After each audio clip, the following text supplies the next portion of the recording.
चूँकि आपकी डाटा के रिप्रेजेंटेशन बेसिकली आपके फ्रीक्वेंसी के ऊपर बेस करती है, इसलिए फ्रीक्वेंसी डिस्ट्रीब्यूशन की प्रेजेंटेशन ग्राफिकल वे में बहुत अहमियत की हामिल होती है। जो आपने फ्रीक्वेंसी डिस्ट्रीब्यूशन को सिंपली शो करना होता है ग्राफ में, वो हिस्टोग्राम कहलाता है, जिसमें एडजेसेंट बार्स होते हैं। जब आप सिर्फ पॉइंट्स को मिला रहे होते हैं तो वो आपका पॉलीगॉन कहलाता है। अगर आप उसके मिड पॉइंट्स को मिलाते हुए कर्व बना देते हैं तो वो फ्रीक्वेंसी कर्व बनाता है, और कम्युलेटिव फ्रीक्वेंसीज़ को जब आप मिलाते हैं तो वो आपका ऑगिव कहलाता है। इसी तरह आपकी फ्रीक्वेंसी कर्व्स की मुख्तलिफ टाइप होती हैं। एक होता है जी सिमेट्रिकल डिस्ट्रीब्यूशन। सिमेट्रिकल डिस्ट्रीब्यूशन ऐसी डिस्ट्रीब्यूशन होती है जिसके सेंटर में मीन मीडियन मॉड बराबर होते हैं। नॉर्मल डिस्ट्रीब्यूशन के लिए ये यूज़ होता है। बेल शेप्ड होता है ये, ठीक है। इसका फर्स्ट हाफ सेकेंड हाफ के बराबर होता है। इसको कहते हैं सिमेट्रिकल डिस्ट्रीब्यूशन का। और सिमेट्रिकल डिस्ट्रीब्यूशन मैंने आपको बताया ना, ऐसी डिस्ट्रीब्यूशन होती है जिसमें मीन मीडियन मोड की बराबर होती है वैल्यू।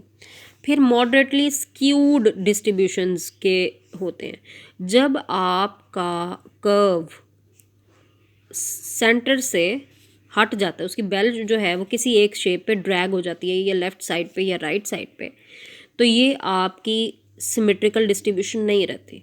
फिर ये स्क्यूड डिस्ट्रीब्यूशन कहलाती है। स्क्यूड डिस्ट्रीब्यूशन में आप सिमेट्री से हट जाते हैं। Apart from symmetry is called skewness. Apart का मतलब है रवानगी।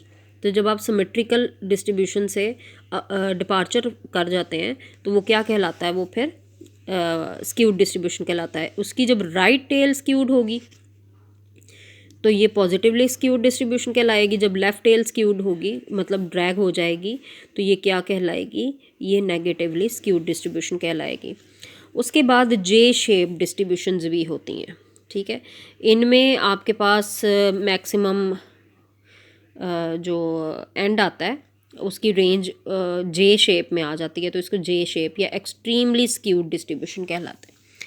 फिर इसी तरह ये इस शेप में भी होता है, इसको यू शेप डिस्ट्रीब्यूशन कहलाते हैं। इसमें भी आपकी मिनिमम और मैक्सिमम फ्रीक्वेंसीज़ के कर्व जो है वो बहुत ज़्यादा डिफरेंस के ऊपर होता है और वो यू शेप बनाता है, तो ये यू शेप डिस्ट्रीब्यूशन कहलाती है।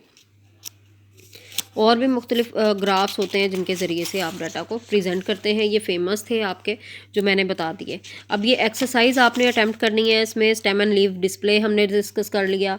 ये मल्टीपल चॉइस क्वेश्चन है, आप अटैम्प्ट कीजिएगा। एक्सरसाइज में देखिएगा फ्रीक्वेंसी डिस्ट्रीब्यूशंस वगैरह के सवाल भी आपने हल करने हैं, और आगे जो ग्राफिकल रिप्रेजेंटेशन में जो जो चीज़ें उसे बनाने को बोली हैं वो आपने करनी है।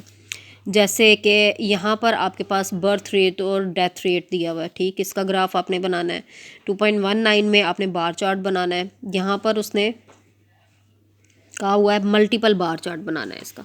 फिर उसके बाद 2.21 में आपके पास परसेंटेज, वो रेक्टेंगुलर बार चार्ट भी बन सकता है, पाए भी बन सकता है। जो उसने कहा हुआ है वो आपने बनाना है। ये ABC, इसको पाए चार्ट की सूरत में आप रिप्रेजेंट कर सकती हैं। फिर पिक्टो डायग्राम के लिए उसने ये दिया हुआ है, ये पाए डायग्राम के लिए क्वेश्चन दिया हुआ है, ठीक है जी। बार चार्ट भी बनता है और पाए भी बनता है, ये उसके लिए है।